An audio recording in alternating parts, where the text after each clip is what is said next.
Buenos días, buenas tardes, buenas noches. Depende de la hora que estés viendo este programa. Te saluda Carlos Flores desde nuestro canal Negocios Internacionales Perú. Y bueno, estábamos hablando del tema de la tesis, la pesadilla cuando terminas tu ciclo.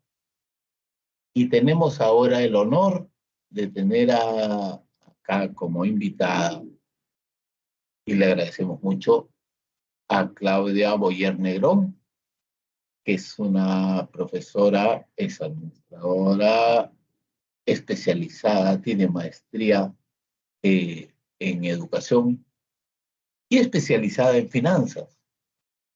Justamente la parte más difícil de la tesis, porque el capítulo 5, estés donde estés, instituto donde estés, universidad donde estés, el último capítulo son los números, que ahí es donde fallan todos. Así que,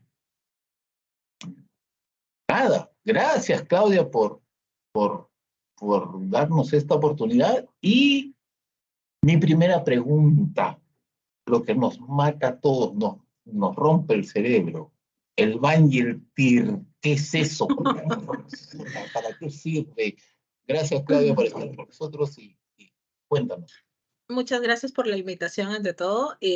Pues nada, primero hay que contemplar que el último capítulo, que son los aspectos financieros, es el capítulo más sencillo, porque lo único que tenemos que hacer es arrastrar todos los datos que ya hemos visualizado desde el aspecto técnico, nada más. Si tú Disculpa que te conoces tu interrumpa. proyecto, ¿Qué sí, datos? ¿Qué datos? datos de estudio de Arrastrar mercado. los datos, pero ¿qué datos? Claro, por ejemplo, datos de estudio de mercado. Por ejemplo, si tú haces tu proyección de ventas, arrastras esos datos para hacer tu programa de producción, para hacer tu pronóstico de ventas en un determinado periodo. También arrastras los datos, por ejemplo, de la confección del producto o servicio. Tienes que saber cuáles son los insumos, cuáles son los elementos que participan en la confección del producto o servicio, y esos datos son los que te van a servir para que tú hagas tus presupuestos. Hay que tomar en cuenta que el valor actual neto y la tasa interna de retorno, los famosos indicadores de rentabilidad, no se mueven solos. Hay que primero traer todos esos datos, confeccionar una serie de presupuestos que son muy sencillos: presupuesto de gastos administrativos, presupuesto de gastos financieros, presupuesto de gastos de ventas, que todo eso tú ya lo arrastras, por ejemplo, de tu plan de marketing, lo arrastras de tu plan organizacional, lo arrastras de tu plan de producción, y simplemente traes esos datos y le asignas un costo, nada más. Eso sería todo.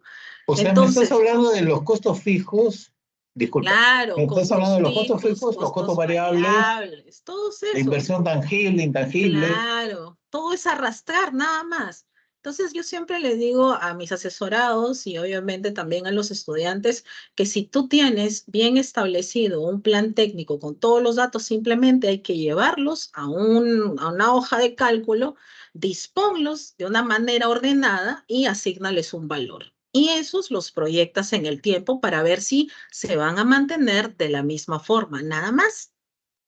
Entonces, ya yendo un poco más a los indicadores de rentabilidad, que justamente son los indicadores por los cuales nosotros o las personas que están encargadas de la aprobación de proyectos establecen una mayor importancia: el valor actual neto y la tasa interna de retorno. ¿Qué es el valor actual neto? Por ejemplo, no sé si puedo compartir algo, ¿sí? Sí, Puedo claro compartir que una sí. hoja de cálculo. Sí, sí, Perfecto, sí, por entonces supuesto. voy a compartir una hoja de cálculo. ¿Sí se logra observar? Sí, Ah, a ver, ahí está cargando. Ya está. Sí. perfecto. Entonces, eh, el concepto del valor actual neto es súper fácil. Siempre una persona, un empresario, cualquier persona natural o jurídica que quiere realizar una inversión, hace este procedimiento incluso de manera mental. Por ejemplo, te dicen, invierte 1.000 soles, esta es la Ujú. inversión, y en un año uno, vas a recibir 3.000 soles. Entonces, esta inversión obviamente está en negativo, ahí la tenemos. Está Entonces, el saliendo de proceso, mi bolsillo. Claro, el que sale de tu bolsillo. Y lo único que normalmente hacemos, cualquier persona que no maneja ningún término financiero, ya hace el proceso mental y dice, ¿cuánto voy a recibir de ganancia? ¿Cuánto voy a recibir de utilidad? Y comienza a hacer este procedimiento. Me imagino yo que esos 3.000 los estoy recibiendo, eso nosotros lo llamamos valor actual. El proceso mental de traer lo que vamos a recibir, ese ingreso futuro, lo traemos al presente. A eso nosotros lo llamamos valor actual.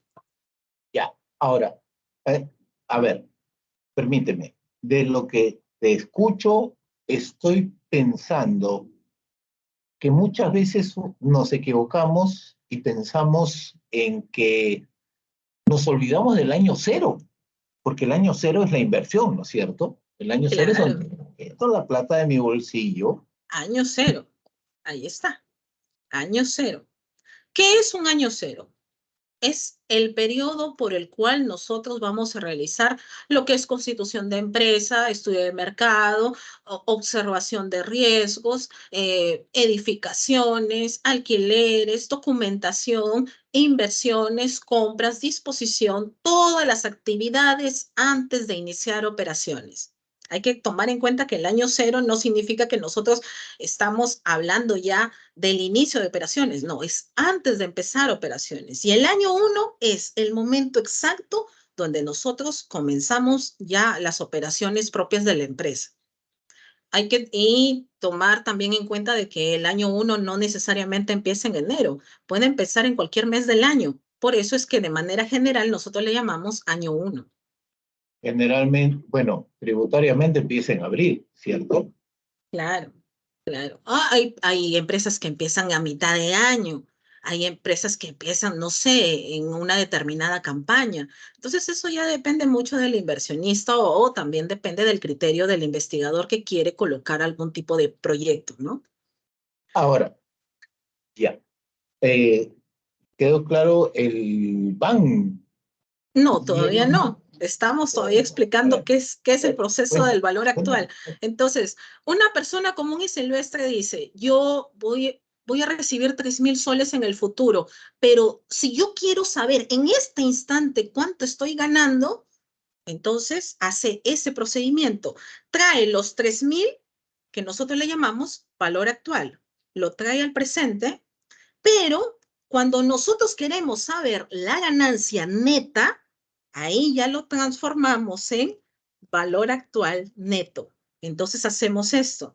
Los 3.000, en este caso, como está en negativo, la inversión, más lo que invertí, en este caso el valor actual neto supuestamente son 2.000. Supuestamente. ¿Y por qué yo les digo que supuestamente? Porque no están considerando el riesgo. Esa es la diferencia con respecto a este procedimiento. Este procedimiento, por ejemplo, lo hace cualquier persona. Siempre hacemos esto.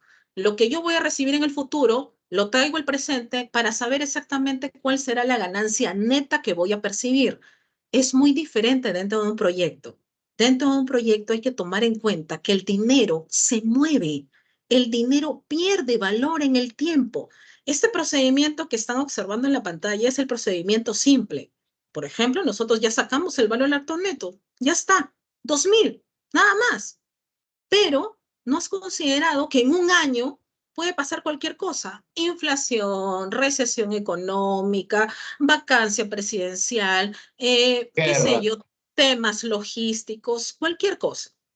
Esos aspectos nosotros los llamamos riesgos. Los riesgos se reflejan dentro de lo que ustedes conocen como tasa de descuento.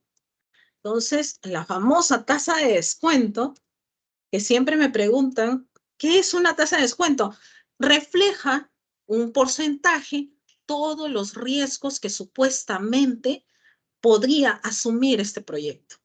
Tiene diferentes nombres. La pueden llamar tasa Cook, la pueden llamar tasa de rentabilidad esperada también, de acuerdo a la metodología que cualquier persona utilice para hallar la famosa tasa de descuento. Pero yo Depende les del voy a dar una, instituto y la universidad también, ¿no? Claro, los institutos y las universidades obviamente utilizan diferentes metodologías para hallar la tasa de descuento, pero una persona común y silvestre que me dice, profesora, yo no tengo a la mano ninguna fórmula, yo no me acuerdo de ninguna metodología, yo no me acuerdo de nada. ¿No te acuerdas de nada? Perfecto. Entonces, simplemente utiliza lo siguiente como tasa de descuento. Si tú tuvieras esos 1.000 soles en este momento en tu mano, ¿dónde los colocarías? Yo los colocaría en un banco porque es el lugar más seguro. Perfecto, si es el lugar más seguro para ti, muy bien. Entonces, para ingresar a este negocio, tú estás dejando de lado qué cosa? Estoy dejando de lado la oportunidad de ingresar ese dinero en un lugar seguro, que en este caso sería el banco. ¿Cuánto más o menos te daría el banco de rentabilidad? Un 5% aproximadamente, dependiendo de la institución, a plazo fijo. Entonces ya tenemos una forma muy sencilla de sacar una tasa de descuento. Simplemente cuando no tenemos ninguna fórmula o no tenemos ninguna metodología a la mano para poder desarrollarla. Pero eso es lo que nosotros tenemos que contemplar para calcular el valor actual neto. Si nosotros hacemos esta metodología simple de únicamente calcular el ingreso menos lo que hemos invertido, estamos olvidando todo el riesgo de que a un año a mí me den ese ingreso. Entonces, me olvido del riesgo que implica ese valor. A ti te van a dar los 3.000 soles en billete. El problema es que esos 3.000 soles no valen lo mismo. Por eso se llama valor actual neto. Lo que calculamos no es la ganancia en sí, lo que se calcula es el valor del dinero. Entonces, ahí aparentemente estoy recibiendo 2.000 soles. Y como Discúlpame, somos, no de la empresa, no, aquí es sino de del una inversión dinero. cualquiera. Aquí es de una inversión O sea, cualquiera. yo puedo hacer mermelada, puedo hacer filtrantes, puedo hacer lo que sea. ¿Sí? Finalmente estamos hablando del dinero, de la plata. Claro, claro. Y Pero eso es el problema, el gran problema de todo lo que hace en el capítulo financiero de su tesis, ¿sí o no? efectivamente, ahorita vamos por ese lado. Entonces, contemplándolo así, me estoy olvidando de que a mí me van a dar los billetes en la mano, pero me estoy olvidando realmente de cuánto vale realmente esos 2.000 soles. ¿Esos 2.000 soles realmente valen lo que viene en el billete? No, no vale lo mismo, porque de aquí a un año pueden pasar muchas cosas y como ustedes saben, todo el dinero pierde valor en el tiempo. Si hace 5 años nosotros con un sol comprábamos 8 panes, actualmente con un sol compras con las justas 4 a 3 panes, nada más. El sol no ha cambiado su denominación, lo que ha variado es su valor. Entonces, por eso lo que nosotros calculamos dentro del valor actual neto es el valor del dinero que vas a recibir producto de una inversión. Entonces, para calcular realmente su valor, nosotros le incluimos la tasa de descuento, que en este caso, el verdadero valor actual neto debió de haber sido calculado de esta manera. Por ejemplo, los 3.000 entre uno más lo que le voy a descontar que refleja mi costo de oportunidad para ingresar a este negocio, que es del 5%, porque estoy dejando de lado, ¿qué cosa? Colocar esos 1.000 soles en el banco. Estoy dejando de lado por ingresar a este negocio. Y refleja mi riesgo. Ahí está. Esto es lo que realmente voy a recibir si es que yo actualizo. No voy a recibir 3.000 soles. Voy a recibir 2.857.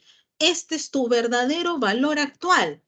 Y si nosotros queremos convertirlo en valor actual neto, simplemente le restamos la inversión.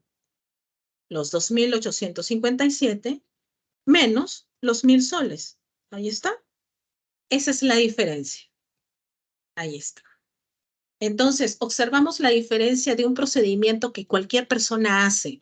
Todas las personas, cuando queremos invertir en algo, siempre nos adelantamos a hacer el proceso. Lo que recibo menos lo que invierto, esa es mi utilidad. Pero en un proyecto te das cuenta de que no pasa lo mismo. En un proyecto, cuando nosotros invertimos, sabemos que el dinero va variando de valor. Hacemos el mismo procedimiento, traemos la ganancia, le restamos la inversión, pero hay que considerar el riesgo, lo que yo estoy dejando de lado por invertir en mi negocio. Eso sería el valor actual neto. Perfecto. Hasta suena Es fácil, te lo juro. sencillo, Yo tengo problemas con eso siempre, pero como lo has es muy explicado, fácil. suena fácil. ¿Y el TIR? Cuéntame del TIR. Ya, hay una particularidad con la TIR, la tasa interna de retorno. Siempre me comentan, la tasa interna de retorno es mi ganancia en porcentaje. Yo te digo que no. El valor actual neto es uno de los indicadores de rentabilidad prioritarios para el análisis de un negocio. ¿Qué significa? Que si nosotros observamos un valor actual neto positivo, definitivamente el negocio tiene ganancia. Eso es lo que estamos observando. Tenemos ganancia. Pero ¿qué sucede? El valor actual neto solamente te dice la ganancia en términos monetarios, no te lo dice en términos porcentuales. Y si tú le preguntas a un amigo con el cual tú estás haciendo negocio y te dice, Carlos, dame 1.000 soles, yo te doy 3.000. Y tú dices, ah, perfecto, voy a ganar 2.000. Consulta. ¿Y qué parte de la utilidad me estás dando? Porque te comienzas a preguntarte, ¿por qué me da 3.000? Ah, ¿Cuánto él obvio. está ganando, verdad? ¿Cuánto él está ganando? ¿Cuál ¿Está es mi vendiendo droga? ¿Qué participación? está haciendo? Claro, Puede ¿por ser. qué me va a dar 3.000? Entonces, el valor actual neto no te lo dice en porcentaje. Para eso nosotros calculamos la TIR. La TIR es una tasa que se calcula en base a la fórmula del valor actual neto.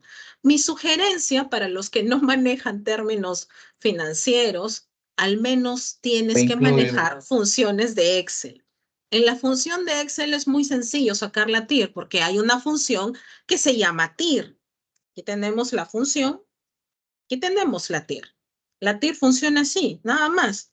Es para seleccionar datos. Aparentemente, miren, con este pequeño ejemplo tengo una TIR del 200%. Y yo les digo que la TIR no es una tasa confiable. De todos los indicadores, cuando nosotros tenemos varios indicadores, yo considero 5 indicadores básicos para la aprobación de un proyecto.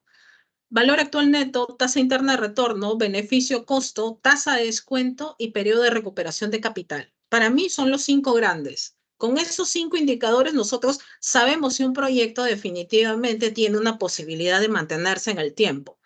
Pero en este caso, lamentablemente, a nivel de contenido, los estudiantes únicamente se quedan con la TIR. Esta es la TIR. Pero hay un problema con la TIR. La TIR está confeccionada en base a un valor actual neto que valga cero.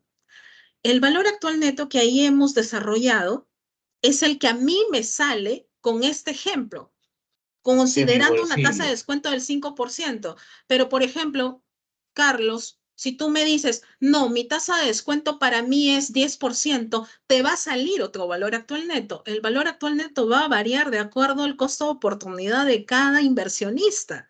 Entonces, la TIR dice, ¿cómo calculo tu ganancia si a cada inversionista le va a salir de una manera diferente? Hay una fórmula económica para nosotros desarrollar la TIR de una manera manual. Pero, por ejemplo, en este caso yo la he desarrollado con función. Lamentablemente la TIR se basa en que tú no vas a ganar ni perder. Significa que si nosotros reemplazamos esta tasa del 200% en la fórmula del valor actual neto, te tiene que salir cero. No ganas ni pierdes. Y es ahí uno de los errores más grandes que tienen los estudiantes en la confección de tesis, que cuando dicen, ¿qué significa la TIR? Te dicen, es mi tasa de rentabilidad. No es tu tasa de rentabilidad, es la tasa mínima exigida para tu inversión, para tu proyecto, porque si tú la reemplazas dentro de tu fórmula de valor actual neto, no vas a ganar ni perder. Significa que la TIR es la tasa mínima para no ganar ni perder. En este caso, 200%. Significa que tú a este proyecto, a esta inversión chiquitita, le exiges más, porque si no, de lo contrario, no te funciona. Si nosotros hubiéramos obtenido una tasa, por ejemplo, de 100, nos hubiera salido un valor actual neto negativo. Esa es la diferencia. Entonces, normalmente las personas que ya realizamos proyectos no utilizamos la TIR como un indicador confiable. Nosotros utilizamos la TIR modificada. Y Aquí ya, viene, disculpa que te interrumpa. no te preocupes, Tengo tres preguntitas. por favor. Número uno, ¿qué pasa si yo ya hice mi tesis y me Ya. sale el TIR negativo, como dices tú, como acabas de mencionar? ¿Te va a salir ¿Qué? error? Significa que tu proyecto no va. Algo está mal, algo está muy mal. Pero Primero hay ya hice diferentes, la tesis, ya hice toda la chamba. ya, hay ciertos aspectos que revisar. No digo que sea para trucarlo, por si acaso. Hay ciertos aspectos que considerar. Primero, revisar tu precio de mercado, tu valor de mercado. Revísalo porque quizás está muy bajo. Como nosotros trabajamos con rangos de precios, entonces sugiero que observes tu rango de precios. Sugiero que revises el número de unidades que estás pronosticando, porque a veces el pronóstico es muy bajo y eso genera que los indicadores caigan. Justo. Y otra situación, por ejemplo, de que hayas colocado datos por ejemplo, que tengas demasiados costos, que tus gastos sean muy amplios, que consideres demasiado personal para una empresa que va a desarrollar actividades muy sencillas. Entonces, hay ciertos aspectos que se pueden ajustar. Caso contrario, que suele suceder, que sale demasiado alto. Ahí la TIR, por ejemplo, sale volando y el valor actual neto también, y Me parece robaste como la si el siguiente proyecto fuera de pregunta, era narco. esa. Siempre en negocios internacionales la Dios rentabilidad mío, es ¿por la qué utilidad tan es alto? del 600, 700%. Pero Sí, bueno, lo que pasa es que yo hago una mermelada y el frasco me cuesta 3 soles y lo vendo a 7 euros, ¿sí o no? sí, Entonces, definitivamente, a definitivamente, mí me ha pero pasado en todos lados. Tengo ese pleito. ¿Cómo puede ser la utilidad del 700%? Es imposible. vamos a aterrizar la TIR. Por A ver, ejemplo, observa. TIR modificada, la fórmula, te dice, ingresa los valores. Dice valores, ingresamos los valores, coma, te dice, ingresa tu tasa de inversión, coma, tu tasa de reinversión. Es la tasa de descuento la que estoy considerando. Trabajamos con esa fórmula. Normalmente, esa fórmula nos proporciona mayor seguridad sobre la TIR. En todo caso, si la TIR te sale demasiado alta o el valor actual neto te sale volando y ya terminaste la tesis y ya no puedes ir atrás, sugerencia. Yo no lo recomiendo, pero es una sugerencia. Significa que las inversiones son muy básicas. Por más que tú digas, yo ya tengo el mercado, yo sé que puedo vender esto, lo confecciono, me cuesta $1, pero afuera me van a pagar $20. Excelente, yo te creo, porque sucede esa situación, yo te creo, pero hay un pequeño alcance que cuando leemos los indicadores no te creemos porque nos parecen demasiado altos. Una sugerencia, amplía tus inversiones, hazlas crecer. Por ejemplo, en lugar de 1,000, considera 2,000 y automáticamente se bajan todos los indicadores. Eso es un tip que yo no lo recomiendo, pero pero cuando ya estás en es efectivo. urgencia, sí, es súper Y, efectivo. y otra Incrementa tu cosita, inversión. elevar tus costos también serviría. Sí, pero no, porque definitivamente cualquier persona entendida en proyectos, automáticamente nos vamos a ir a revisar los costos y si revisamos los costos nos damos cuenta que pues, pueden estar inflados o en su defecto no recomendamos el proyecto porque ¿para qué invertir tanto en un proyecto que te va a causar tanto esfuerzo? Entonces, no consideramos eso. Hay una observación. Si a mí mi TIR me sale 50% y yo estoy invirtiendo demasiado capital, también es una observación. Entonces, definimos que para qué te vas a meter en un proyecto que te va a causar tanto esfuerzo cuando te va a dar tan poca ganancia? Entonces, mi recomendación es la siguiente. El truco bueno, no es un truco, es una recomendación. La recomendación de la ampliación de la inversión para reducir el margen de los indicadores es únicamente cuando tú tienes terminada completamente la tesis y tus indicadores necesitas aterrizarlos, nada más. Es únicamente en esos casos muy puntuales. ¿Ok? Suena fácil cuando lo dices. Suena sencillo. Ahora, el flujo de caja. ¿Cómo hago un flujo de caja de una Ya, empresa que no existe, que recién va a empezar? Porque considerando, obviamente, es más, el nombre claro, se llama proyecto de es innovación.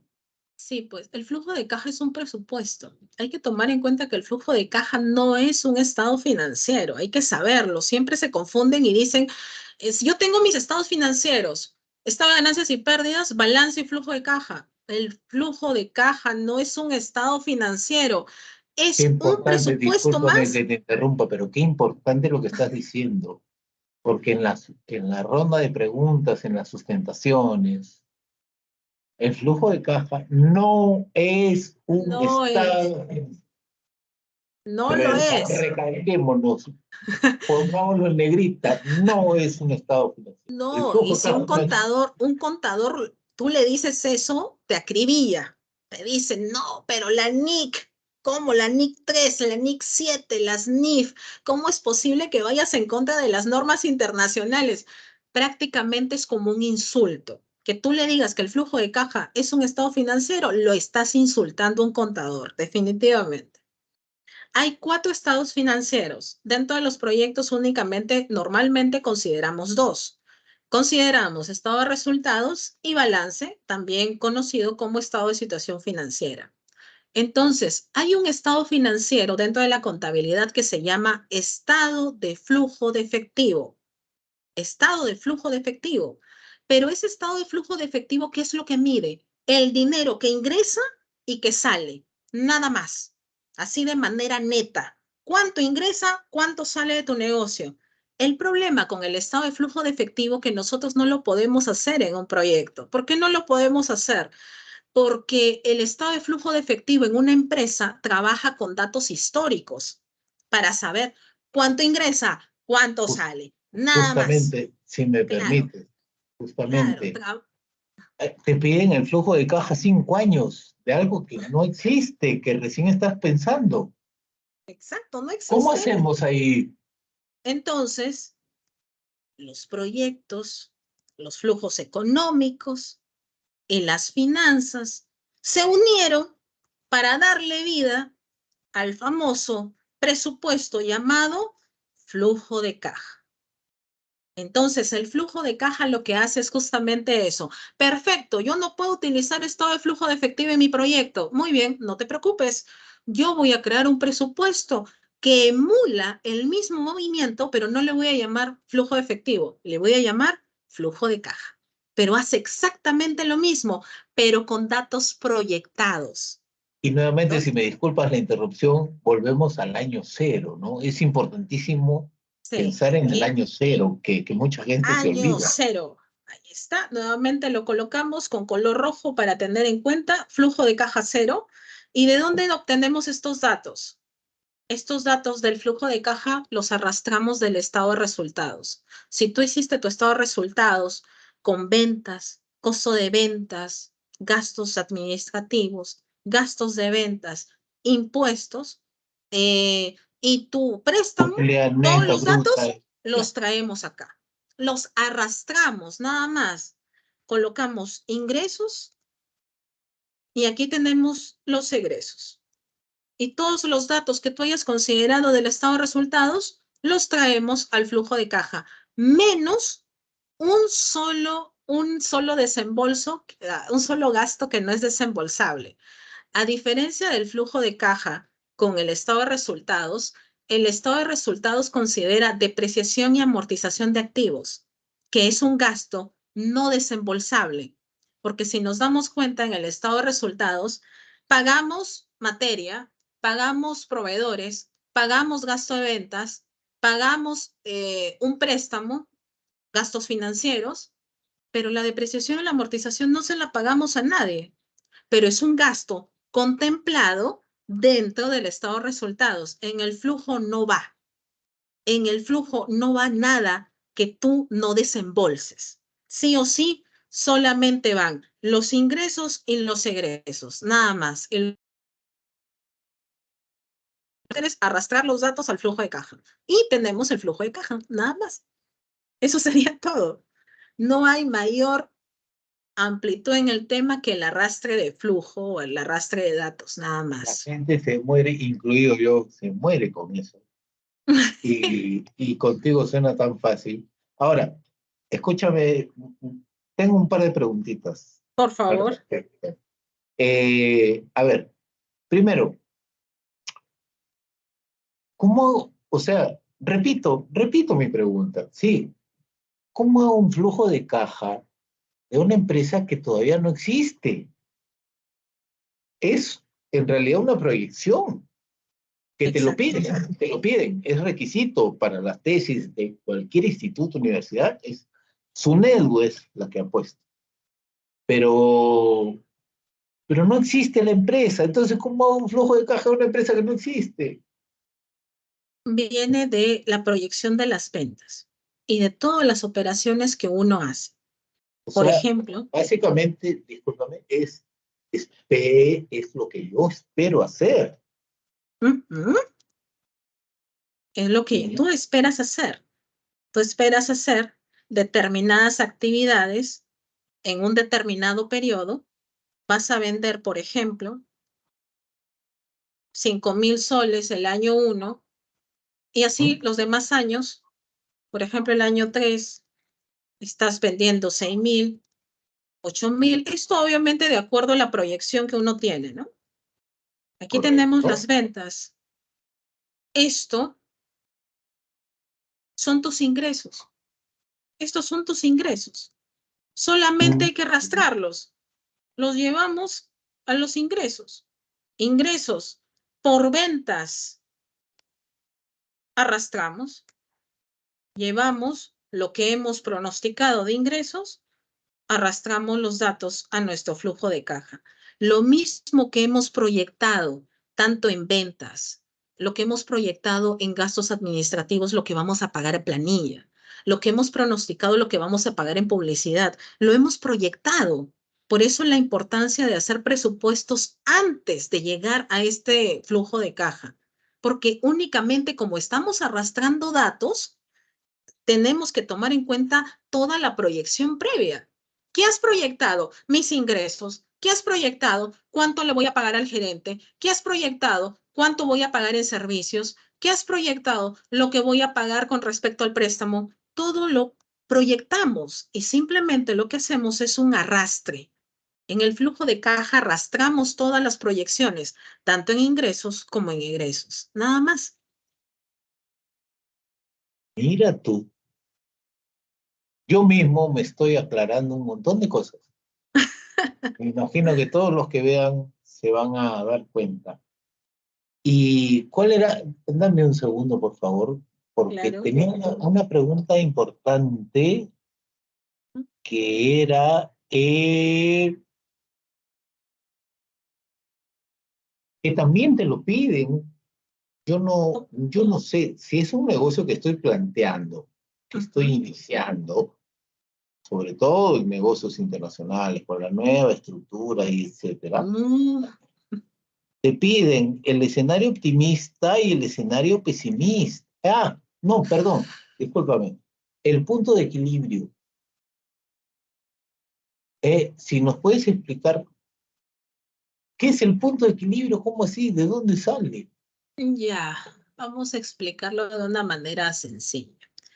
Am, Primero hay que partir del siguiente concepto. Lamentablemente los estudiantes que desarrollan un plan de negocio orientado a negocios internacionales siempre consideran que todas las actividades son desarrolladas de manera individual. ¿Qué significa esto? Y esto es un error, pero terrible. Ellos dicen, yo puedo exportar o importar utilizando una simple plataforma. y no necesito tanta infraestructura, no necesito un local, no necesito una ambientación, no necesito maquinaria porque esto ya lo puedo hacer. Pero considera que hay una exigencia con respecto al desarrollo del proyecto orientado a negocios internacionales, que es que tú confecciones el negocio desde la puesta de una empresa. Y esta empresa tiene que ir con todas las características de ley. Significa que tiene que tener una infraestructura, tiene que tener un local, tiene que tener un diseño, tiene que tener una implementación de maquinaria, le vas a pagar a un personal. No necesito el personal, lo vas a necesitar, porque supuestamente esta actividad ya no la vas a desarrollar tú, la vas a desarrollar de la mano con otras personas que te Ahora van a apoyar. discúlpame, te cuento que con todo y eso, la rentabilidad se va al 700%. ¿Por Sí, qué? Porque, por ejemplo, hacer una mermelada a mí me cuesta 3 soles. 3 soles, menos de 1 euro. Y en el mercado donde quiero ir, cuesta 7 euros. Ese claro, mismo frasco de mermelada. exacto. Entonces, ¿cómo explico? ¿Cómo le explico? A ver, quiero centrar mi pregunta en algo específico. ¿Cómo le explico al jurado que mi rentabilidad es real? Que no, o sea, ahí está el precio de la materia prima, ahí está todos mis costos, mis planillas, está todo, tal como lo has claramente mencionado. Hay un factor de mercado que ellos no consideran. Y eso yo siempre se los digo a mis estudiantes de negocios internacionales y a las personas que vienen a comentármelo. Tú eres nuevo, nadie te conoce ni en pelea de perros. Hay una oferta ya existente que tú consideres que vas a vender 1000 unidades.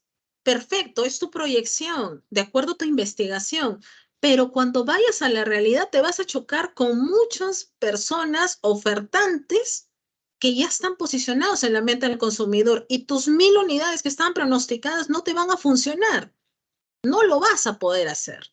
Entonces, por eso es que cuando suceden esas situaciones, por más que la investigación está bien dispuesta desde el punto de vista de términos económicos y financieros, el valor de mercado que nosotros establecemos es lo que marca. Por eso yo siempre digo, la parte financiera es la parte resultante. Si tú no has hecho bien un estudio de mercado y no lo has desarrollado con ciencia, sabiendo que tu mercado es pequeño, eres nuevo, significa que tienes que abrirte camino con muchas empresas que ya llevan años en el negocio. No puedes pronosticar que vas a vender una tonelada de mermelada para Has, España. has dado justo en el clavo. No puedo pensar que voy a vender un montón porque soy nuevo. Entonces, ¿cómo explico que sí, mi rentabilidad es el del 600, 700%, te lo juro? Sale así. Por más que haces el plan, sale así. Es que Y, hay que tomar en cuenta que y puedes, si discúlpame, puedes meterle a marketing y publicidad, puedes meterle diez de mil euros todo, hasta un broker. ya, y baja 500 a 500%, pero sigue siendo el 500%. Y es ahí donde, sobre todo los jurados especializados en números, como tú, Lo dudan. dicen, no puede ser, No, el esto no es negocio posible. es falso. Exacto, exacto. A eso quiero llegar, ¿no? ¿Cómo hacemos con esa parte? ¿Cómo Ah, aterrizamos esa parte?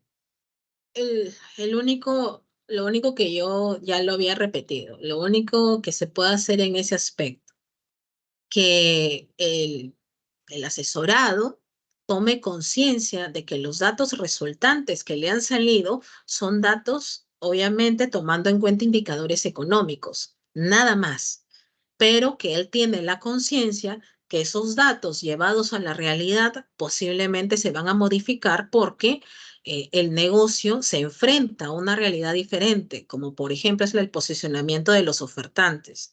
Y segundo, sería que explique o que haga esa pequeña ampliación de la inversión. Por ejemplo, que invierte en un terreno. Por ejemplo, la inversión en un terreno golpea o aterriza un proyecto, porque es una inversión cuantiosa, es una inversión demasiado grande que definitivamente aterriza el proyecto.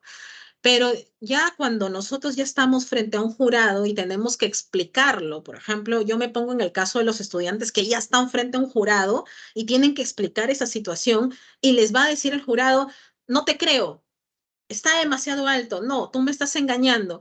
Lo único que tiene que hacer el asesorado es decir lo siguiente. Mi trabajo está desarrollado de manera correcta de acuerdo a la investigación. Los indicadores son los correctos, se hizo un estudio correcto de mercado, pero yo tengo conciencia que estos valores van a bajar en la realidad, en la puesta en marcha, porque definitivamente me voy a enfrentar a otros aspectos, como por ejemplo la oferta o por ejemplo, cuando estamos llevando proyectos que son internacionales, no tenemos la posibilidad de irnos a hacer el estudio allá. Entonces, allá hay otro contexto. Entonces, lo único que se le recomienda al estudiante es que diga esto, no he tenido la oportunidad de participar de ese mercado, pero definitivamente este proyecto está realizado en base a los criterios, operativamente está correcto, pero yo sé de manera consciente que existe una competencia, que hay otros valores culturales que no se han reflejado dentro de este proyecto y que, bueno, sabemos que esa rentabilidad se va a ver afectada. Nada más, que lo diga de manera transparente, ¿no? Es lo único que se le pide. Hay que tomar en cuenta que más allá de los términos económicos, se exige también el dominio del tema. Entonces, si el asesorado o el estudiante que está frente a un jurado demuestra que sabe que lo que refleja su proyecto no es posiblemente la realidad de manera exacta porque él conoce el negocio, entonces dice lo siguiente, yo no tengo esa disponibilidad en este momento para ingresar otros datos, pero yo soy consciente que estos datos se han realizado de manera correcta utilizando todos los términos económicos, sabiendo que posiblemente existen otros escenarios, ¿no? El escenario de algún riesgo que puede suceder en otro contexto internacional, ¿no? Claro. Presenté una tesis para exportar a Ucrania y pasaron No varias hay cosas y forma. no hay forma, pues. Sí, No, no claro. hay manera. No hay Es, manera. es, qué importante lo que nos has contado, Claudia. Yo te agradezco muchísimo por tu tiempo y sé que les va a servir a todos los chicos que nos están siguiendo, eh, porque mira, yo personalmente te hablo de mí. No tenía idea clara que era el BAN, el TIR, el flujo de caja. Ese no es mi rollo. Pero con esta explicación tan clara, porque eso es lo que tratamos en este canal, de hacer las cosas en fácil, yo sé que van a tener el tema claro. Yo te agradezco muchísimo tu participación. Te vamos a molestar de nuevo, de todas maneras. No hay problema, no hay problema. Y, y nada, te deseo los mejores éxitos. Yo sé la gran profesional que eres y, y vamos adelante. Si alguien quiere algún tipo de asesoría por la consultora, vamos a derivarlo de todas maneras. ¿Ok? No hay ningún problema. Muchísimas gracias por la oportunidad y para cualquier consulta siempre van a contar con mi disponibilidad. Ha sido un gusto. Muchas gracias. El gusto ha sido mío.